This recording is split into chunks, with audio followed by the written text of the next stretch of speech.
Hey, bonjour à tous, je m'appelle Kelly de Cousy de Fil Blanc. Je vous montre aujourd'hui comment j'ai réalisé cette tenue style médiéval. Je vous mets dans la description en dessous aussi la tenue originale que j'ai trouvée sur internet, qui est en fait un fan art que j'ai adoré. Et donc forcément il a fallu que je la reproduise. Donc aujourd'hui c'est la partie numéro 2 sur la tenue médiévale, donc la tenue entière avec la sous-jupe qui est molletonnée afin de donner cet aspect un peu protection médiévale. Dans la partie numéro 1, je vous mets le lien aussi en dessous si vous ne l'avez pas vu. La partie numéro 1, c'est le casque médiéval, où je vous apprends un peu comment j'ai créé ce casque médiéval. Et je prévois aussi de faire la partie numéro 3 si je retrouve assez de vidéos. Sur l'armure en tant que telle, j'ai fait un plastron et des gants au niveau armure pour pouvoir aller par-dessus cette tenue médiévale, ce qui a donné un petit bijou. J'ai adoré ce cosplay, ça m'a pris beaucoup de temps. Je pense que j'ai mis peut-être une centaine d'heures à créer ce cosplay, de l'armure, de la tunique et de tout ce qui va avec. Mais le résultat était vraiment chouette. J'ai eu la chance de le porter pendant la fête médiévale d'Andy de Savoie, qui est une fête vraiment super bien, avec plein d'artisans, plein de costumes, vraiment trop génial. C'était ma première fête médiévale à Andy et c'était juste génial. Donc sans plus attendre, je vous montre comment j'ai créé cette tenue et j'espère que ça vous plaira. Amusez-vous bien et profitez-en. Tout d'abord, le choix du tissu. J'ai acheté donc un bordeaux un peu épais, un blanc basique, un jaune un peu doré, un bleu roi et du molleton pas trop épais, je dirais 1 cm.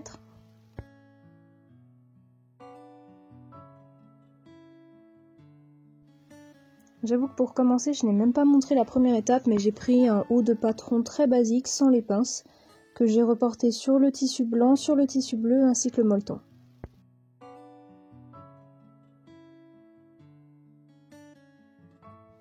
Donc l'ouverture sur le devant, vu que c'est une tunique.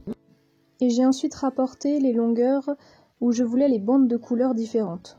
Parce qu'en fait, le haut ainsi que le bas est fait par bandes de couleurs bleues et blanches.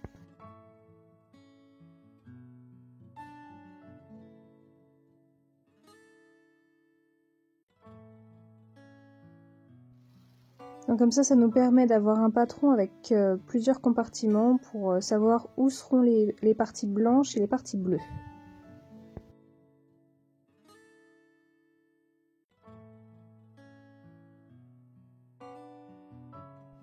Comme ça, je peux découper ces parties et m'en faire des patrons en fait pour savoir qu'est-ce que je vais couper dans les parties blanches, qu'est-ce que je vais couper dans les parties bleues. Et c'est parti pour la découpe dans le vrai tissu.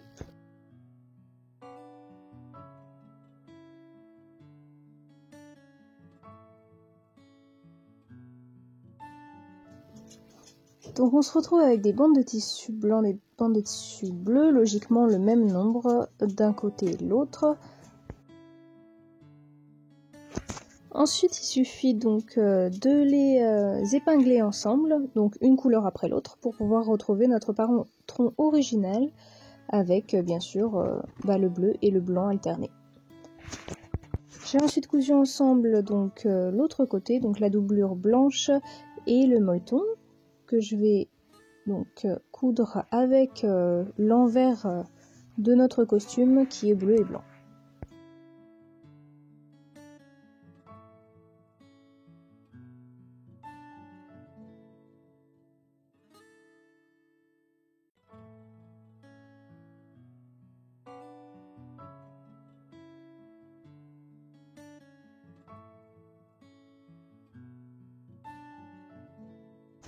Voilà le premier résultat. Donc on a bien les 3 couches, donc le duo de couleurs, le molleton et le blanc simple qui est en dessous.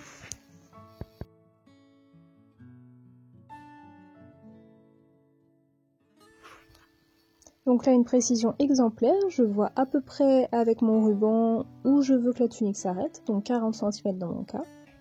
Vous prenez après la longueur qui vous convient. Ça c'est le schéma que je m'étais préparé donc pour voir à peu près où j'allais. Donc la tunique va être un petit peu en trapèze pour pouvoir être ouverte au milieu.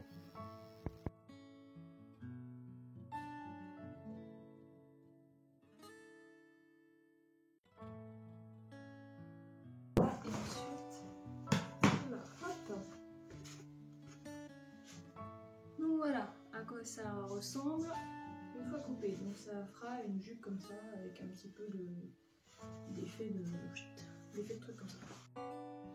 Donc voilà, la jupe sera bicolore comme le haut. J'ai marqué avec les centimètres qui correspondent au haut pour que ça fasse la continuité. Je me retrouve donc avec une jupe de dessus bicolore, le molleton avec la doublure, ainsi que la sous-jupe en bordeaux et avec une doublure pareille. Après avoir installé la doublure complètement, donc j'ai associé les jupes ensemble et là au niveau de la sous-jupe, je vais pouvoir faire des fanions en fait qui sont de la longueur de la jupe.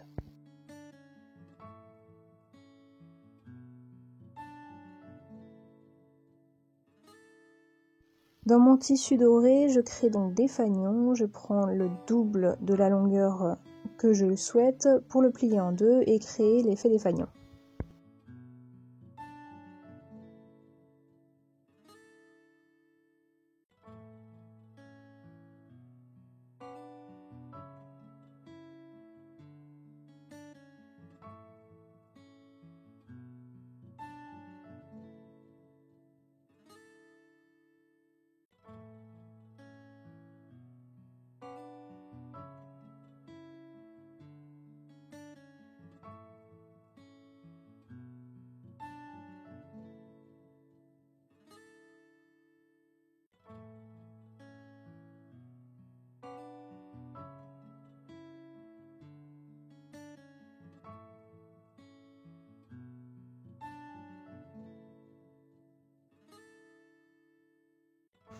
C'est une étape assez longue et minutieuse, il faut couper en fait les fanions, les retourner correctement pour que ça reste de jolis petits rectangles.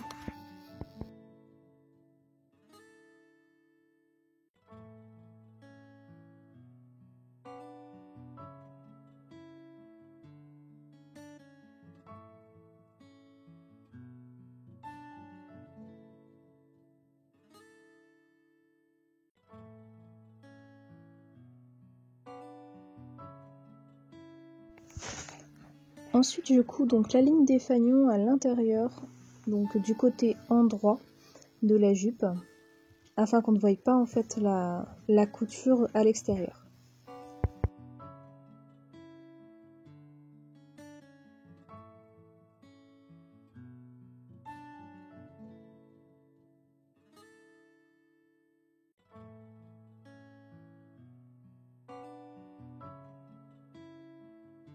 Voilà, une fois repassé ce que ça donne au niveau de la sous-jupe et du haut. On a bien nos différentes couches. Donc j'ai aplati un petit peu le molleton avec le fer à repasser. On accroche donc le haut et le bas de notre tunique et je vais passer en fait un coup de machine à coudre au milieu pour pouvoir faire un aspect encore plus molletonné, en cousant au milieu de mes parties blanches et bleues. Bien sûr dans le fil de la couleur. Donc c'est là que je vous conseille de ne pas faire comme ça et de bien faire du biais. Là je l'ai un peu fait à la voile gaine. En tout cas ça a donné à peu près ce que ça devait donner. Je m'attaque donc aux manches qui sont en deux parties. Une de 15 cm et une de 8 cm. Qui vont être vraiment fluffy, en fait, qui vont ressortir. Donc on a un pliage spécial à faire. Donc on a bien tous les tissus, donc il nous faudra du blanc, du bleu et du doré. Je vais simplement commencer par faire en fait plein de petits rectangles dans les trois couleurs qui vont permettre de faire un pliage spécial. Je vous montre ça tout de suite.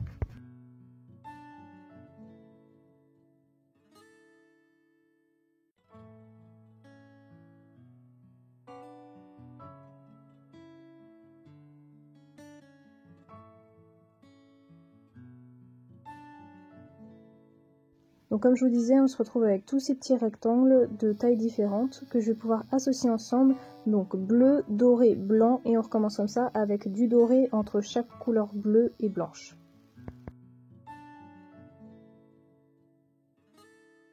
Voilà ce que ça donne. Donc pour le moment ça ressemble à rien, mais je vais vous montrer comment en faire une manche.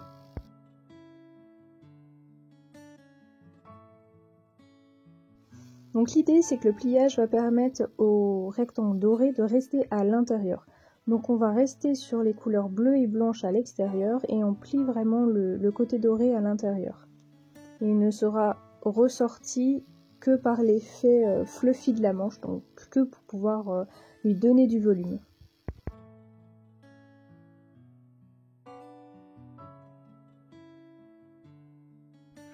Donc on accroche la couleur bleue et blanche ensemble et celle qui est à l'intérieur, la dorée, on la plie de cette manière-là. Ainsi elle va ressortir et donner ce côté bouffant aux manches.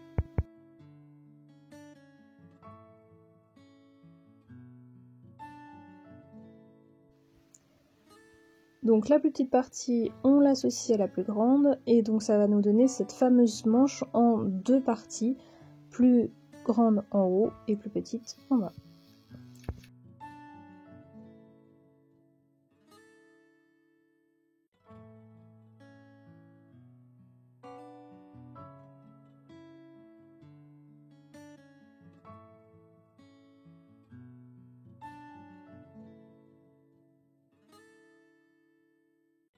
J'ai acheté pour pas très cher cette attache à rideau, donc que j'ai réutilisée. Je l'ai peinte complètement pour pouvoir la faire dorer et en fait la coller après directement sur ma manche. Pour faire les fleurs de lys, j'ai acheté un petit moule sur Shein. Je vous mets le lien dans la description, qui m'a permis donc avec de la pâte Fimo de faire les petites fleurs de lys et de les colorer. J'ai ensuite fait sur les feuilles cartonnées des pochoirs avec des grandes fleurs qui vont me permettre de peindre en fait les fleurs directement sur ma tunique.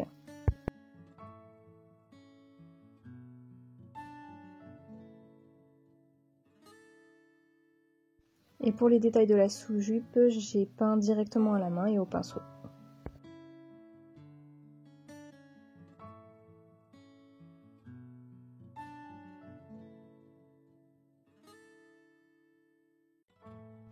Je suis assez contente du résultat, ça donne vraiment bien et puis cette couleur dorée sur le rouge bordeaux, ça rend vraiment joli.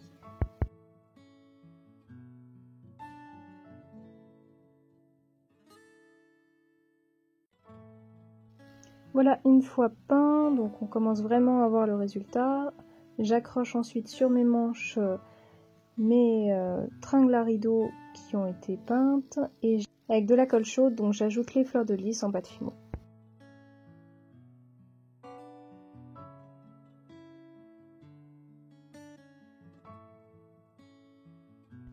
Et voilà donc le résultat.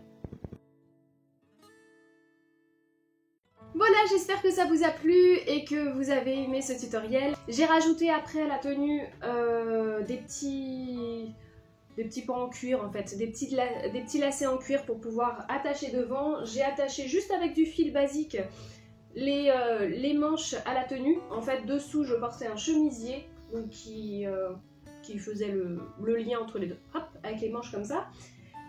Je vous donne donc les pièges à éviter pour cette tenue à refaire, si je devais le refaire, ouverture sur le côté. Pour marcher, c'est vachement plus pratique et je pense que après réflexion, après avoir revu les images, dans le fan art original, elle est ouverte sur le côté. Donc ici, n'hésitez pas à faire une ouverture. Comme c'est molletonné, la jupe c'est hyper rigide et rêche, donc c'est pas hyper pratique quand on s'assoit ou quand on marche. Donc sur les deux côtés, faites une ouverture peut-être de 20 cm histoire d'être tranquille. Voilà, autre chose, la peinture. Donc là ça a bien donné parce que malgré tout j'ai rajouté à la main quelques peintures, mais c'est vrai que les peintures directement au pochoir, papier et à l'éponge sur le tissu, c'est un peu bavé à certains endroits. Donc après j'ai repris au pinceau, mais c'est vrai que c'était pas terrible. Je pense qu'il faudrait que je trouve autre chose, ou au moins en tout cas pas à l'éponge. Si vous avez chez vous un aérographe, je pense que c'est l'idéal l'aérographe de toute manière, je vais bientôt m'en acheter un, enfin j'espère. Parce que ce serait l'idéal. Après, n'hésitez pas à utiliser de la peinture qui part pas à la machine. J'ai fait l'erreur de prendre de la peinture basique, donc il y a certaines fleurs après le premier lavage qui ont un peu d'étain. Comme au niveau des petites fleurs de lys, c'est un peu d'étain. Bon après c'est... voilà, ça passe. Quoi d'autre? Sur cette tenue, sinon, une chose que je regrette, c'est de ne pas avoir bien fignolé en bas. Je vous l'ai montré dans la vidéo. Voilà, j'y suis allée un peu comme une sauvage, mais je pense qu'en faisant un biais correct, en retournant, en passant derrière et en le cousant à la main, ce serait l'idéal. Ça finirait très bien la tenue, ça prendrait quelques heures de plus, mais bon, au moins voilà. Là, j'avoue que pour celui-ci, j'avais déjà passé tellement d'heures dessus que j'étais un peu fiou, donc voilà, je l'ai fini un petit peu à la Walgame. Donc voilà, j'ai beaucoup aimé faire ce costume. Je pense que niveau médiéval, j'en ferai d'autres parce que j'aime beaucoup et que les costumes de cette époque sont vraiment fun et qu'il y a vraiment beaucoup de possibilités et de variétés de costumes. Donc n'hésitez pas à vous abonner à ma chaîne et également à mon Instagram où je publie régulièrement des photos des prochains costumes, des prochains cosplays que je vais faire et je donne plein de petites astuces. Sachez que je ne suis pas professionnelle, je suis une passionnée, donc s'il y a plein de détails qui vous choquent, niveau couture, s'il y a plein de choses qui ne sont pas normales, c'est normal. Je ne fais pas les choses correctement, je le sais, je fais les choses comme moi je l'entends et comme je les trouve plus faciles. Si vous avez des super astuces, n'hésitez pas à me les dire en commentaire. Si vous avez des critiques, gardez-les pour vous. Et puis voilà. Sur ces entrefaites, je vous laisse. Je vous souhaite bonne couture, bon cosplay. Et puis amusez-vous bien. Amusez-vous bien.